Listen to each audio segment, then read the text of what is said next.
મોહનભાઈ, આપનું સ્વાગત છે અમારા કાર્યક્રમ રૂબરૂમાં. આપ ખાસ કરીને ટંકારા અને ગુજરાતનો વિકાસ કેવો થયો છે, શું કહેશો?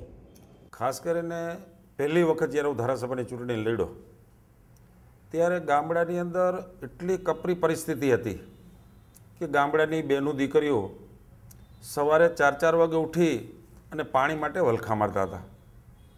ત્યારે આજે ગુજરાતની અંદર કોઈ પણ ગામડામાં જાઓ તો દરેક ગામમાં નર્મદાનું ચોખ્ખું શુદ્ધ પીવાનું પાણી મળે છે.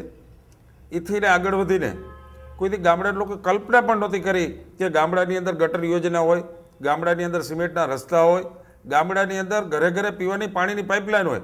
આવી કોઈ લોકોએ કદી કલ્પના પણ નહોતી કરી. તો આજે ગામડાની અંદર ઘરે ઘરે નળ કનેક્શનો છે, ગામડાની અંદર ભૂગર્ભ ગટર છે, ગામડાની અંદર સીસી રસ્તા છે. તો ખાસ કરીને ગ્રામ્ય ક્ષેત્રે જે ભારતીય જનતા પાર્ટીએ જે કામ કર્યા છે એ ખરેખર અદ્ભુત કાર્ય છે.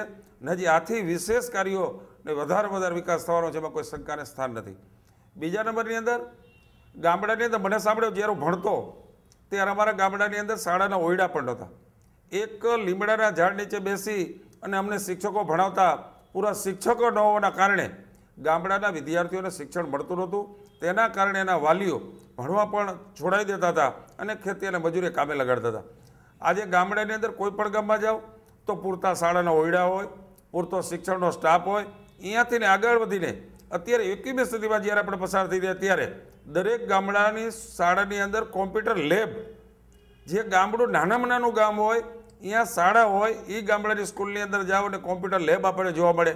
અને એ ગામડાના લેબર કક્ષાના જે ગરીબ પરિવાર છે એના બાળકોને આપણે કંઈક ભાઈ તને કોમ્પ્યુટર બાળક આવડે છે તો ઊભા થઈને કોમ્પ્યુટર ચાલુ કરીને આપણને બતાવે તો ખરેખર આપણને આનંદ થાય કે ખરા અર્થમાં જે 21મી સદીમાં આપણે પસાર થઈ રહ્યા ત્યારે ગામડાની અંદર શિક્ષણને અનુરૂપ 100% ભારતીય જનતા પાર્ટીને કામ કરી ગામડાના બાળકોને ભણવા બેસાડવા શાળા પ્રવેશ મહોત્સવ કરી 100% નામાંકન કરી અને ભવિષ્યનું ગુજરાત, ભવિષ્યનું ભારત ભણીને આગળ વધે એના માટે શિક્ષણ ક્ષેત્રે પણ રાજ્ય સરકારે પુષ્કળ પ્રયત્ન કર્યા છે.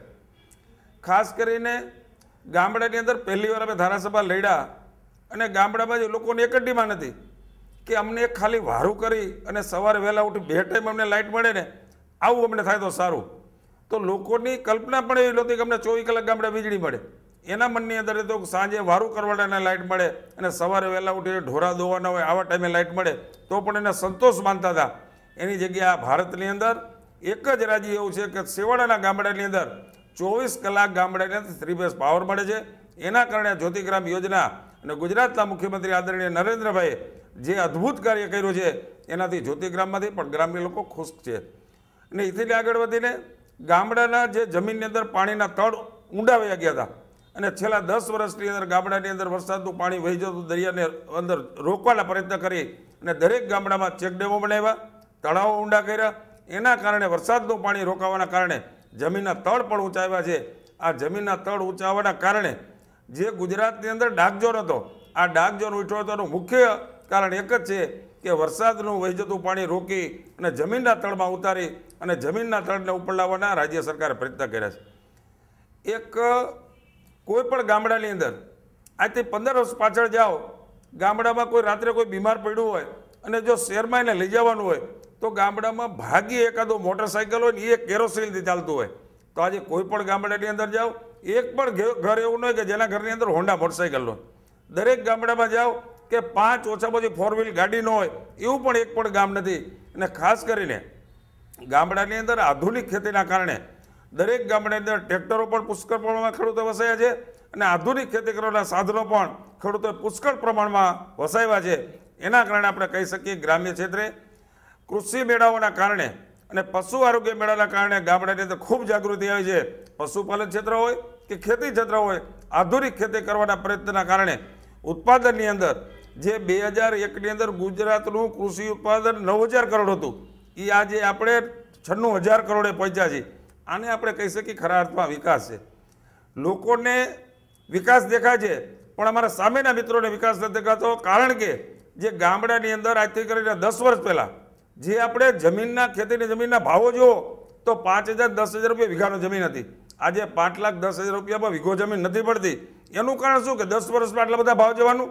આને કહી શકાય ખરા અર્થમાં વિકાસ અને લોકોની ખરીદ શક્તિ વધવાના કારણે આ બધા જમીનોના ભાવ વધ્યા છે, હજી આથી વધવાના છે, ભવિષ્યમાં જમીન વેચાતી પણ મળવાની નથી. આ સ્થિતિ ગુજરાતમાં થવાની છે. ખાસ કરીને અહીંયાથી આગળ આલી કોંગ્રેસના મિત્રો એમ કહે કે તમે આ ગૌચરની જમીનો ઉદ્યોગપતિને આપી દીધી, તો ખરા અર્થમાં એને વિચારવું જોઈએ કે 1961માં ગુજરાતની સ્થાપના થઈ, અહીંયાથી 2001 સુધીમાં એ જોવે સરકારના ચોપડાની અંદર આ છે કે કોંગ્રેસના વખતમાં કેટલા એકર જમીન ગૌચરની ઉદ્યોગોને આપવામાં આવી, અને 2001થી ભારતીય જનતા પાર્ટીની સરકાર, ગુજરાતના મુખ્યમંત્રી આદરણીય નરેન્દ્રભાઈની સરકારે કેટલા એકર જમીન ઉદ્યોગપતિને આપી છે. એના પરથી આપણે કહી શકીએ કે ખરા અર્થમાં કોંગ્રેસના વખતમાં વધારે જમીન ઉદ્યોગપતિઓને આપવામાં આવી હતી. અને અત્યારે જે ઉદ્યોગો થાય, દાખલા તરીકે મોરબીમાં પુષ્કળ ઉદ્યોગો છે, પણ 100% જમીન ખેતીની વેચાતી લઈને ઉદ્યોગો કરવામાં આવ્યા છે. અને ખરા અર્થમાં ઉદ્યોગપતિને કોઈ પણ જમીન મોંઘી હોતી જ નથી, અને ખરા અર્થમાં એને ઉદ્યોગ કરવો હોય તો જમીન લઈ શકે છે અને ઉદ્યોગ પણ કરી શકે છે. કહેવાય છે એવું કે ખાલી ફક્ત અમદાવાદનો જ વિકાસ થયો છે, શું કહેશો તમે? ખાસ કરીને તમે અમદાવાદથી નીકળીને જ્યારે કચ્છમાં ભુજમાં જવું હોય ને, તો અમદાવાદથી નીકળો એટલે 10 કલાકે આપણે ભુજ આવતું હતું. તો આજે અમદાવાદથી નીકળો તો 4.5 કલાકે ભુજમાં પહોંચાય છે કચ્છમાં. તો અમદાવાદનો વિકાસ થયો કે કચ્છનો વિકાસ થયો છે? આજે કચ્છની અંદર તમે એન્ટર થાવ, સામખેરીનો પુલ આવે, સુરજબારીનો પુલની પાછળ તમે આગળ જાઓ કચ્છમાં, તો તમને એમ થાય કે આપણે કચ્છમાં આવ્યા છીએ કે કોઈ બીજી કન્ટ્રીની અંદર આવ્યા છે. એના રોડ રસ્તા જુઓ, જબરજસ્ત ઉદ્યોગો જુઓ, અને ખરા અર્થમાં કચ્છનું જો ડેવલપમેન્ટ જોઈએ આપણે, કે જે મૂળ કચ્છી હોય અને 20 વર્ષ ત્યાં કચ્છમાં ન ગયા હોય, અત્યારે એને કચ્છમાં લઈ જઈને આંખે પાટા છોડો નથી એમ ન કે મારે કચ્છમાં ઊભો છું. તો ખરા અર્થમાં ગ્રામ્ય ક્ષેત્ર જુઓ, શહેરી ક્ષેત્ર જુઓ, રાજ્ય સરકારે જે વિકાસ કર્યો છે, રસ્તાઓનો, પુલોનો ડેવલપમેન્ટ કર્યું છે, એ કદી આપણે ભૂલી શકીએ એમ નથી. લોકો પણ સ્વીકારે છે કે ગામડામાં જવા માટે રસ્તા નહોતા, કોઈ નદીના પુલ નહોતા. આજે મારા મત વિસ્તારની અંદર 5 મોટા પુલોના કામ ચાલે છે. દરેક ગામડાને 100% ગામની અંદર ડામરના પાકા રસ્તા મળી ગયા છે. તો ખાસ કરીને મારા ટંકારા પડતરની અંદર સારામાં સારો વિકાસ થયો છે. એથીને આગળ આવીને જે હમણાં થોડા સમય પહેલાં ગુજરાતના મુખ્યમંત્રી આદરણીય નરેન્દ્રભાઈએ જે એક નવી યોજનાની જાહેરાત કરી, નર્મદા આધારિત સૌની યોજના, એના આધારે સૌરાષ્ટ્રના જે જળાશયો ભરવાના છે, એમાં ટંકારા પડતરી મત વિસ્તારના વધારે જળાશયોને લાભ મળે છે.